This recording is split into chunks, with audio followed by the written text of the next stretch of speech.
what have you done?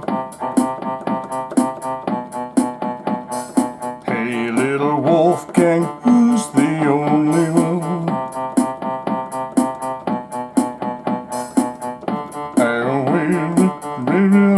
I forgot the words. Can't believe how good I'm playing this. Here we go. 'Cause it's a nice day for some jive talking. Wow, it's a nice day for a jive talking.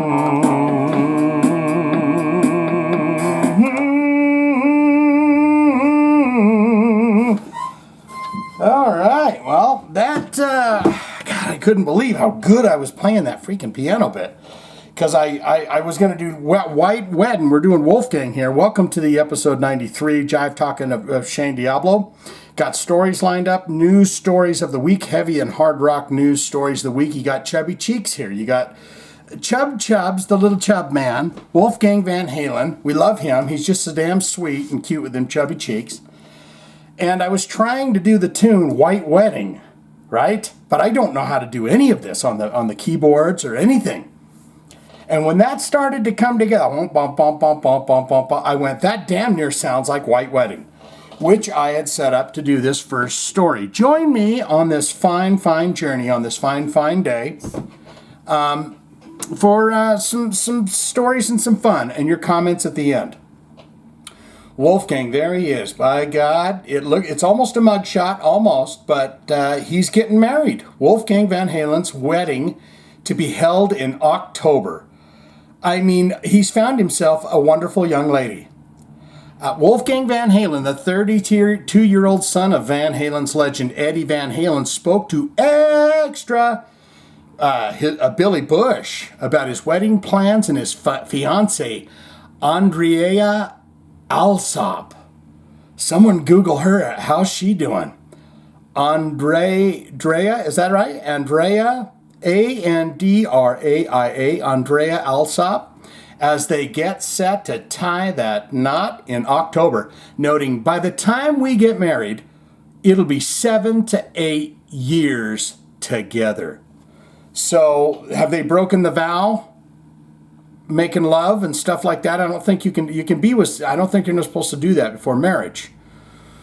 Wolfgang's mom, Valerie Bertinelli, fantastic actress from what? One Day at a Time? Mike Buchanan, Miss Althea? One Day at a Time, was that it? Maybe they'll say. Wolfgang's mom, Valerie Bertinelli, will be on hand for his special day, he said. She'll be crying the whole time. She's probably crying right now just thinking about it. She just wanted to get you out of the house. Last month, Wolfgang told Consequence that he and his fiancée have picked the Peter Gabriel classic, In Your Eyes, the light, the heat in your eyes, I'm incomplete, as one of our favorite artists. There's a concert before our wedding that we're going to see that's Peter freaking Gabriel, because he's on tour right now and he's just one of our favorite artists. So is one of my favorite albums of all time. Is that the one that's got Sledgehammer and everything on it? And it was one of my dad's favorite albums too. So I've just had the connection with Peter Gabriel. We are kind of connected, and his music forever. And simultaneously, my fiance is a fan as well. So we couldn't think of a better song. In Your Eyes. That'll be a good one to do in the wedding bed too. You turn that song on right after you listen to Closer by 9 Inch Nails and that Wasp hit Animal. Then you put on Peter Gabriel. That's for the cigarette, right? The afterwards, when you have the lay in bed with the cigarette. I'm just learning about. I've heard that's what they do is after making love, they lay in bed together, sweaty, and just smoke cigarettes and talk. But I don't know. Wolfgang, who is the front man of band Mammoth WVH, broke the news of his engagement to Andrea In a tweet in July 2022, she said, yes, everybody, god damn it, she did.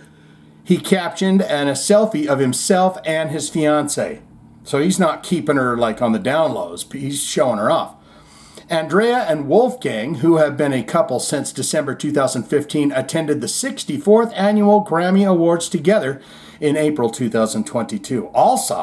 Andrea Alsop, that is, reportedly graduated from the University of Utah with a bachelor's degree in computer science and went on to work as a software engineer. And she built the Mammoth VH's website.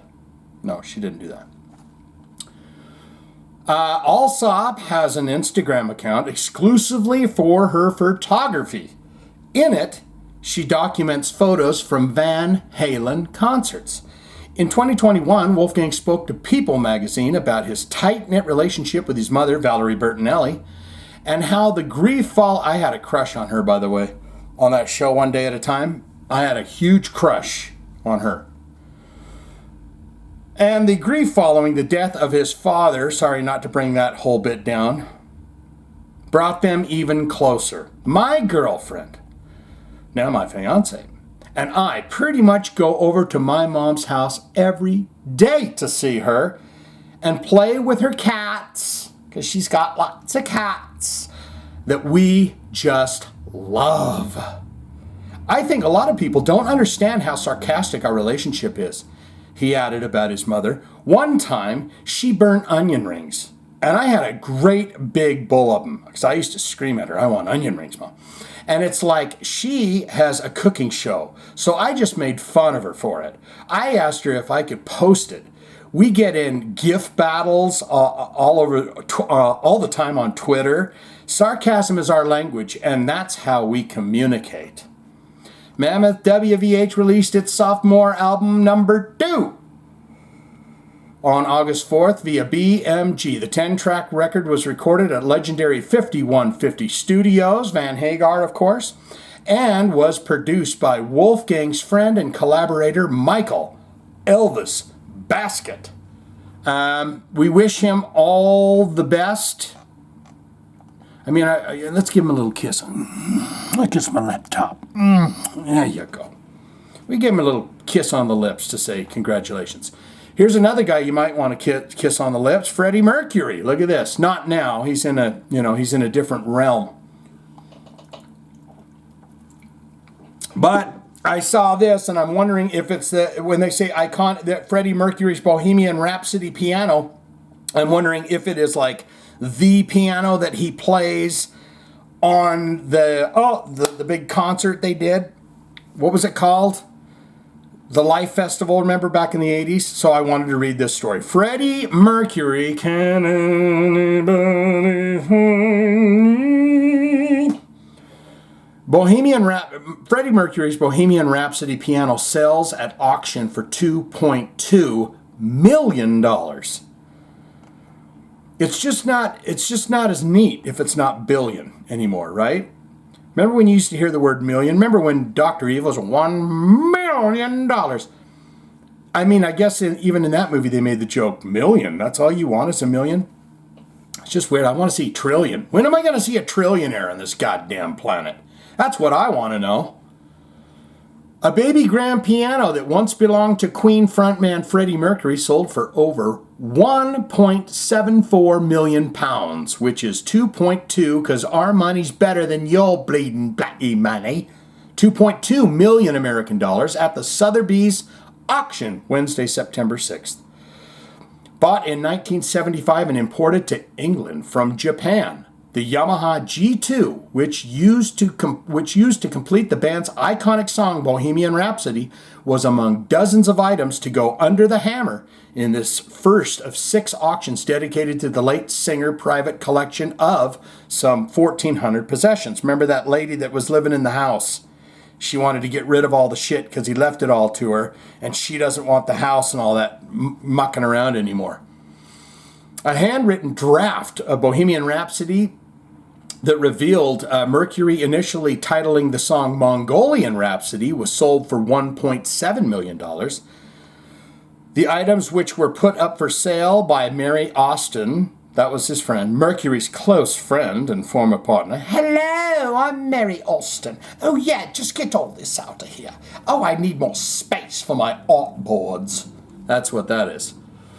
They included stage, custom jewelry, and paintings from Mercury's extensive art collection. In Sotheby's press release prior to the sale, Mary said about the piano, Freddie treated the Yamaha with absolute respect.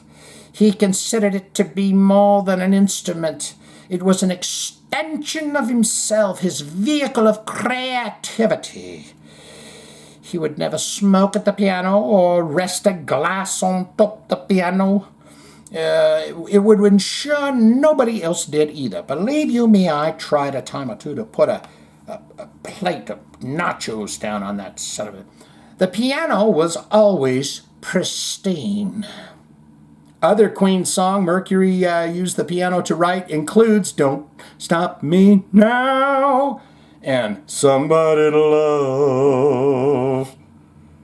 According to Sotheby's, when Freddie died in 1991, he left both the house and its contents to good old Mary. And for 3 decades, Austin kept that house and its contents almost exactly as they were when Mercury died. But she has now decided to sell the collection. She wants to move to the freaking Bahamas. Out there in the palm trees. Let's get into this. This was just sad to I did a TikTok about this. This was just sad to hear. That's Robert Zombie. And that is John 5 with that scowl face right there. And John 5 still hasn't spoken to Mr. Zombie since he's uprooted himself out of that band. So rudely, by the way, if I say so myself. He hasn't called him. They haven't talked. It says right here, John 5 still hasn't spoken to Rob Zombie since his announcement that he was joining Motley Crue. You broke his heart, John. You broke his heart. In a new interview with That Rocks, the weekly YouTube series hosted by Eddie Junk in the Trunk, Jim Florentine, and Don Jameson. Former Rob Zombie guitarist John 5 was asked if he had dialogued with the shock rocker since joining Motley Crue last fall as the replacement for the latter band's co-founding guitarist Mick Mars. He said, as transcribed by Blabbermouth, I have not had dialogue with Rob, and I wish I would. I miss talking to him. And Rob Zombie's band sounds great, and the shows look awesome, and I really hope to talk to him soon. I miss talking to Rob, and I know he is doing great, but I hope we can connect soon. John 5 touched upon how you became to leave Rob's band for Motley Crue this past May during an appearance on Sirius XM's Hey Eddie Junk in the Trunk.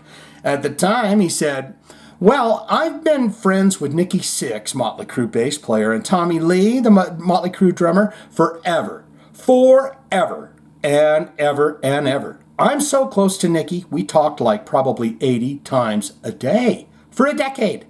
That's 80,000 phone calls. And we've done so much work together. We worked, I don't know if it's actually 80,000, but I felt like I was getting a brain spurt of math, and I felt like that would be the proper number. So get in the comments and tell me. We worked on the Meatloaf song together, The Monsters Loose, 6 a.m. of course, LA Rats, The Dirt soundtrack. But other than that, other than music, we were just always around. I mean, he was the best man at my wedding. And we'd always go to the mall and ride bikes and just do total normal stuff. So when this came about, we were talking to each other on tour, like, all right, dude, I'm going on stage. And he's like, all right, dude, I'm going on stage. I'll talk to you after the show. Because you got to get them 80,000 phone calls in and blah, blah, blah, blah, blah. So we talked pretty much every damn ding-dong day when he was on tour and I was on tour at the same time with Rob Zombie thing. We were doing Freaks on Parade. It was great. Great shows, packed to the nines, and having a good time and laughing and making music. Where's the part where you don't talk to Zombie no more?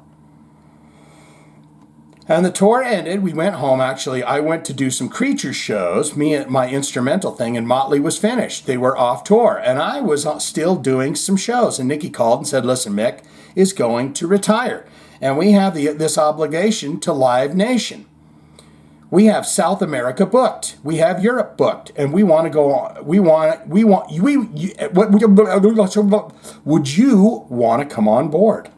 And I was absolutely, I mean, like, it was, brother, I'm asking you, or something like that, but, huh? Now, that hard part was telling Robert. Because we never had a negative word between us. And he's my buddy. And we made great music and great live shows together for 17 years. And we never really had a problem. But I was thinking to myself, I was like, life is short. And so you're going to get in a band that's retiring in 2 years? And I'm being completely honest with you. Life is short. I want to experience as much of it as I can in life. And I was thinking about myself, and I was like, I want to do this because I want to do this for me. Because I'm 51 years old at the time. And I was like, I want to do this. I want to experience this. How many times do you get a new chapter in your life at this magnitude later in life? And I talked to Rob, and he said he understood. Rob is smart. He's a rational person. I mean, he wasn't psyched, but he understood. And I think that was amazing of him. He really pulled through in that when I told him that. And he was just like, go get him, champ. He was fine about it. And then they got Mike Riggs back. He's the original guy, who I think is a great addition. That's who he was using when Rob did the early solo records. See, I'm not a liar. If you were thinking, this guy lies. Detailing how he told Rob his decision to leave, his band joined, I told Rob before it got out in the press, but I agreed to Nikki, and I called Rob and I said, this is what's happening. And we did a show, Louder Than Life, together, and that was my last show with Rob in Kentucky. And then they got Riggs and were rehearsing with him and did the Aftershock show. And then it was announced my time frame is not great, but then And then it was announced. My time frame is not great, but then I believe it was announced a little bit after that, but it was no bad blood or anything. It wasn't anything bad. It wasn't dramatic or anything. And Rob was super, super cool, and he was like, hey, I get it. Get out there and seize the day, champ. He was cool about it. So anyways, guys, he's decided that he, you got to make the call. John 5, you got to make the call. You broke his heart. You make the first call. Don't say, oh, I hope so. Do it. Almost down the wrong pipe. But it came back. See, when I do all that advanced reading that I do, I get chopped up in there. I need something to re-grease. And I'm also taking a break from alcoholic beverages, too. So I need to re-grease with a nice lime sparkling water, okay?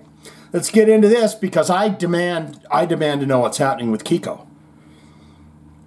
Kiko is sitting out of this Megadeth tour that's going on right now, and the next thing we're going to do is watch a little clip of this other fella that's up there with Megadeth. And then we're going to get into your comments. Kiko to sit out next leg of Megadeth's tour, temporary replacement announced. Lorario?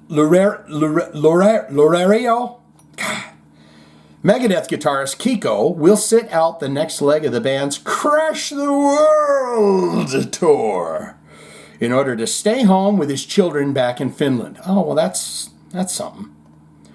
Earlier today, the Brazilian-born musician released the following statement regarding the matter. Uns Kiko checking in here. Our new record, The Sick, The Dying, Uns the Dead, and our Crush the World tour have been great. The worldwide chart position have been our best yet. We want to really thank you for that. That's not even the parts. Okay. I have something that is difficult to share. But we always like to keep you informed with the truth. I have to leave the tour for now to be home with my family, my children. and to help them face the difficult challenges that arise from us being dads that work away from home. I like this. I like this a lot. You know, those kids grow up. I had a crying moment the other day. And anyone that has a kid will know this. That Cat in the Cradle and the Silver Spoon song came on. And all of a sudden I catch myself going, oh my God. I had to pull myself together. He keeps going on here. He's being a dad at home. He says, I found the guitarist. It's Timu Montessori, Winter Sun Smackbound, to fill in for me during the fall. And I think you'll be very, very happy. He's an amazing, incredible player. I have shared this with my partner in crime, and partner in shred, David Mustaine. And to no surprise, I feel like my accent's going all over the place. So just deal with it. And to no surprise, he go be there for your family. Oh, that was Dave right there. No, go be there for your family and keep us posted. To my bandmates and all of our friends around the world, see you all very soon back out on the killing road. Added Mustaine, Kiko has had something come up in his family life that requires him to miss the next leg of our Crush the World tour. Who the hell's this? We will not be canceling the tour. You think we're going to do that for Kiko's kids? Hell no! And we'll introduce you to Timu on September 6th in Albuquerque, New Mexico at the Revel Arena. We are asking for your support and understanding at this time. Boy, that was a damn good Dave Mustaine, wasn't it? I hope there was enough syllables and words in there to someone chop that up and put it in the CGI machine or something, or the AI machines. The 36-year-old Montessori was born in Tampere, Finland. Began playing guitar at the age of 12, and in 2004 he joined the band Winter Sun. Have we done them? These two band names don't strike me. He also has been a member of a band Smackbound since 2015. In April 2015, it was announced that Kiko had joined Megadeth, replacing Chris Broderick, who had left the band 5 months earlier. When did he get back in the band? Oh, no, never mind. No, I was thinking Chris Poland. I was like, what? Let's see. Let's watch a little bit of this guy in action. Timu. There's Timu. Let's see him. Let's see. There's our friend James Lomenzo. Amazing Race. Oh shit, I thought I just heard a guitar poodle. Oh my God, here's the problem, that's Dave Mustaine doing those stinker notes. He's got old fingers though, I love him, he's fine.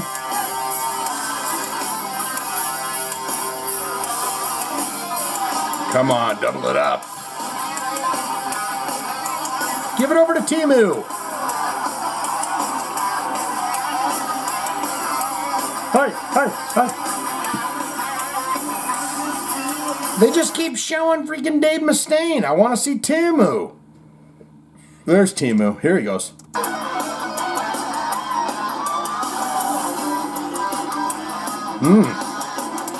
Kiko, you better watch your ass. Oh, Kiko, you better keep an eye on this guy. I can see it in his face right now. I don't even know if we need Kiko anymore. Timu, get over here. Man, that Dave Mustaine is hitting today. Let's do this. Let's get into your comments. That's right. This is the best part of the damn show. We read your thoughts and opinions from the following episode. If you made it this far into the thing here, put your comments on the new episode over on YouTube, and then we will read them right here, whether you listen on Spotify or whatever it is, or whatever the ham. Okay, Kevin Ortega coming in. Steel Panther on AGT. I feel like the dumbstruck fool now. They should have turned down the person that called them and said, hey, you should be on the show. They already have a few albums and such, and well, okay, next. I feel like I really fucking read that terribly, but I get the point. Yeah, they're already so far into their career, they don't need to do something like that. I don't know that you're going to pick up too many kids from that show that's listening to metal music that goes, oh, here's a band. But rest assured, I'll tell you this, if they would have done good, or like they would have had this huge boost or phone calls going, by God, we love that Steel Panther, they'd keep them around forever. Kevin Ortega on Glenn Danzig. Can't play in the heat? Damn, I've been in festivals that were 100 plus. Dude drinks tons of water and wear light clothes and perform. Well, he wears those fishnet shirts anyways. I have to read somewhere else. I have to read somewhere else if the other bands bailed on or not. Oh, he didn't on the festival. Also, don't have to wear black clothes all the time. I wear all black all the time, but I'm cooler than Danzig. Damn, what is your heart? Mike Buchanan coming in. So, what do you think for your 100th Jive Talkin and Talkin', a special video of all your opening songs from the beginning? Oh my God. No, you guys are going to be extremely disappointed, but it's just going to be another one of these. I'm very bad at like planning things and saying, okay, I'm going to do this big thing or lists or, I don't know, Michael. I don't know. Dude, on this week's movies that are bad, but we love them anyways, I went with a movie that you mentioned on one of your videos. Madman, with that ancient song that we did on First Listen.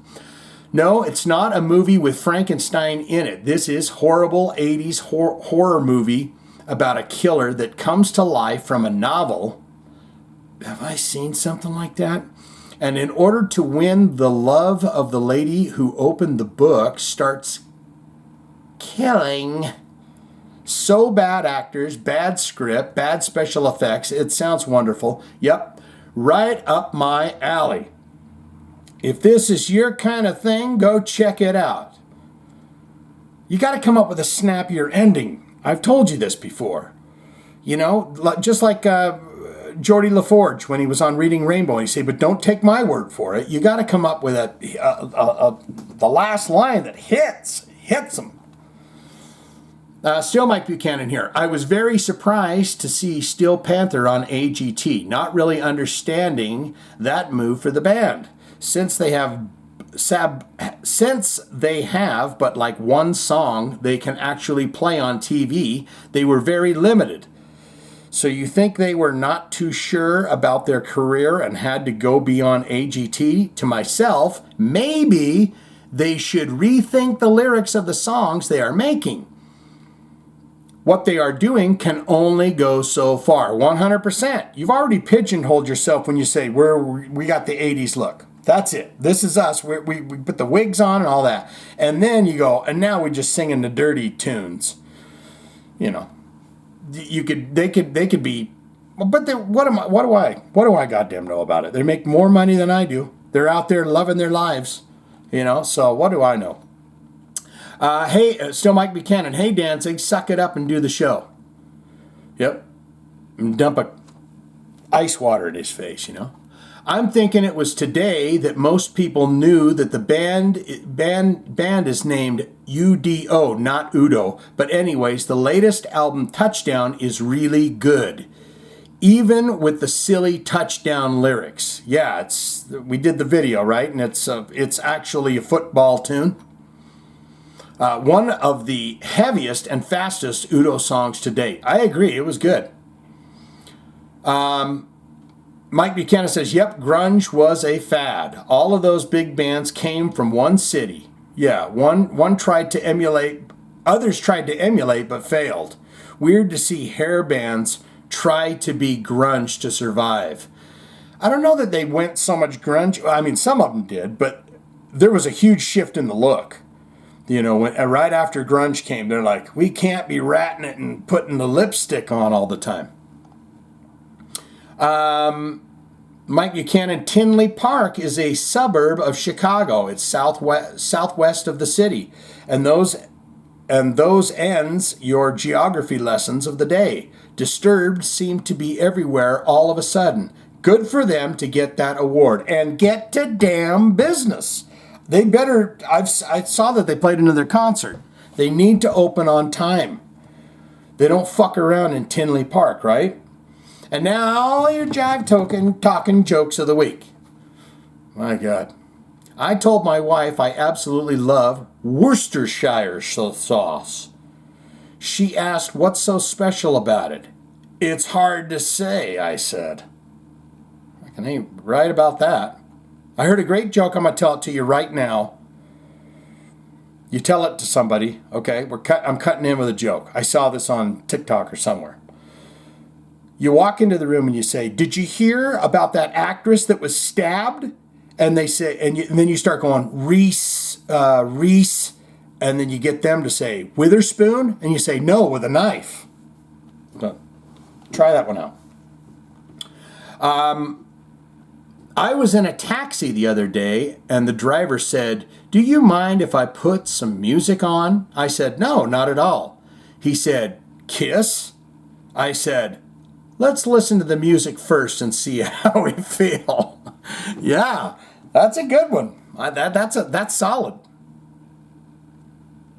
That was a good one. That's going. It's, you can see my brain stop there. It just filed it back there somewhere.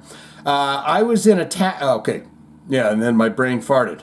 My balloon elephant wouldn't fit on the back seat of the car, so I had to pop the trunk. Oh, Jesus.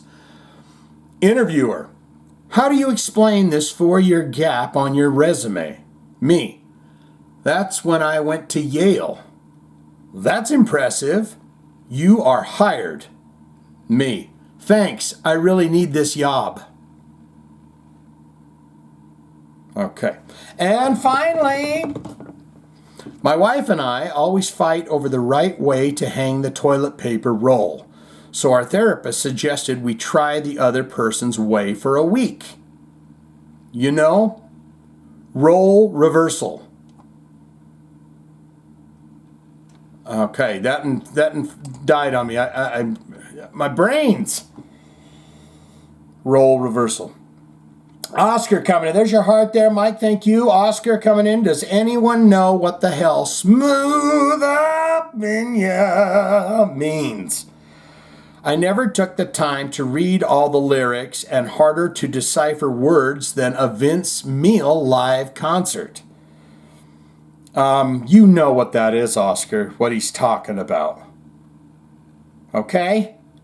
You know what he's talking about when he says smooth up in you. I'm just being facetious with you, Oscar. If a multiple question was offered, I imagine something about sex. Bing! Yes. Yes, Oscar. Bing! There you go. There's your heart. Oscar again here. I get excited when I see Danzig or Bullet Boys in your video analysis. Your vocal intonations are 99.9 spot on. Wait till you hear... Oh, he's got more? Wait till you hear my Dave Mustaine this week. My God.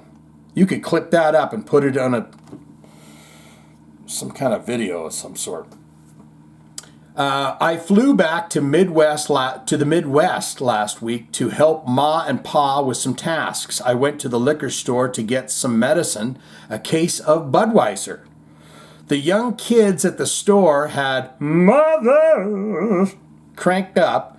I couldn't help and growled out a few lines of Twist of Cain. Yeah. Surprisingly, when quizzed, the boys knew a little bit of our friend Glenn. It's nice to see the younger generations know about some hip music, says this old man. Yeah, I mean, the kids are... I don't know if it seems like there's a hell of a lot of kids that are looking back to the music of the 90s and all of that. More so than I remember, and other times. I want to say generations. That's not the right thing. Decades? I don't know. It seems like this decade they're more interested in going back and listening to, the popular bands like the Greta Van Fleets are a band that sounds like Led Zeppelin from the 70s, kind of. Miss Althea coming in here. The dumbstruck fool says Steel Panther. Steel Panther. She's talking about it. Dan and I do not watch America's Got Talent, but we honestly and seriously thought Steel Panther being on there was a joke. Like, we thought they were going to perform just for fun. Kind of like Kiss on Dancing with the Stars, yeah. Didn't Kiss do America's Got Talent or American Idol or something too? Not to actually compete, she's talking Steel Panther. Doesn't allowing professionals on the show negate the whole point of it? Whatever. Miss Althea on Danzig. Glenn concerned about the heat, ? So I guess hell is like the North Pole. That's good. Udo. I really don't care about his record label situation, but your impression sounded like something in between a classic evil Halloween witch and a cameo-only character on Hogan's Heroes. Yes. Oh, God, I got to go back and watch that show, too. My God. What was his name?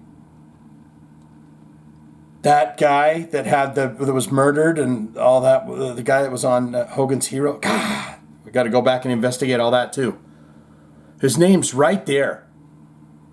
Blake. No. Anyways.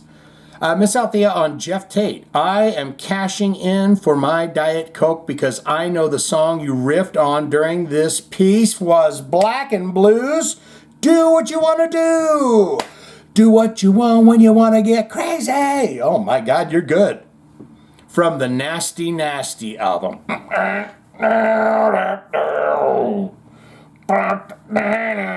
He even spits in it.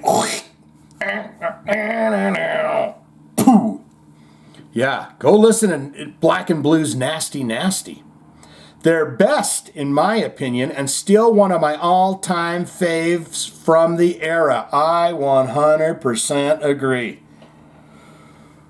I've always loved, and I love the album from Y&T, Contagious. That album just rocked, man. It just came together. Miss Althea on Disturbed. Congrats to them for the key to the city. Honor and super props for repping my birth state of Illinois. Get up, come on, get down with the land of Lincoln. Get up, come on, get down with the Lincoln. Get up. Miss Althea, that almost scratched my throat. I can't do that. You start to get that like you're going to cough.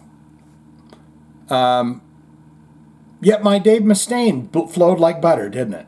I mean, it flowed like butter.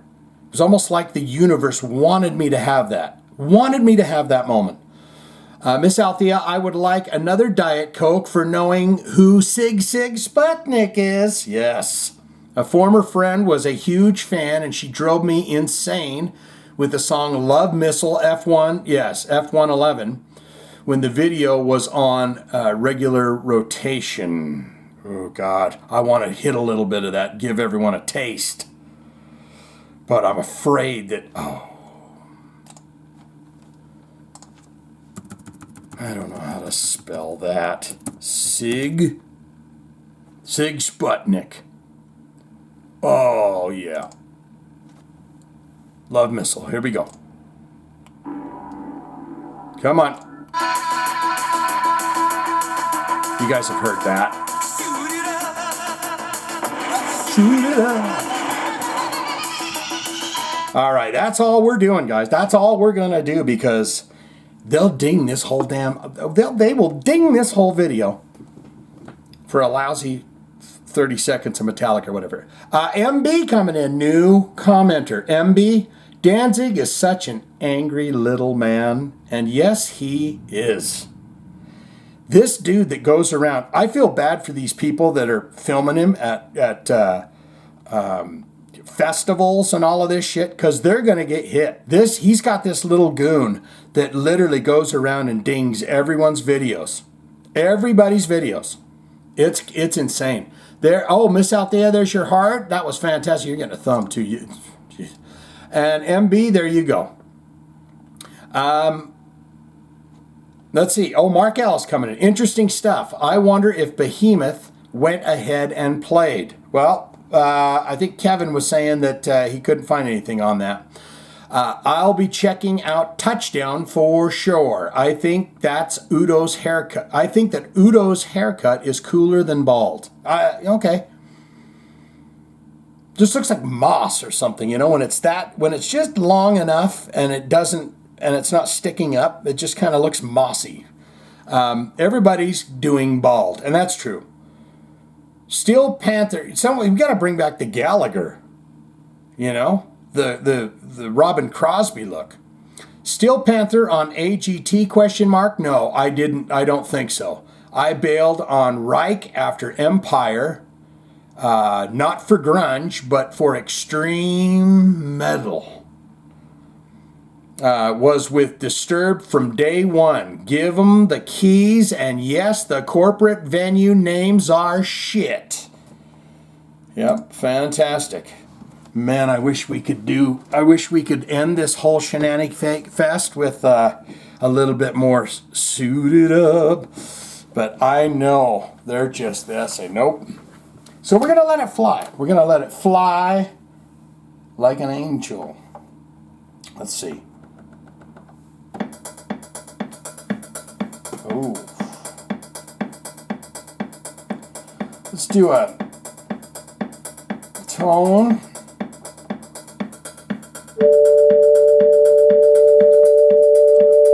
Welcome back, my friends, to the show that never ends. We're so glad you could attend. Come inside, come inside.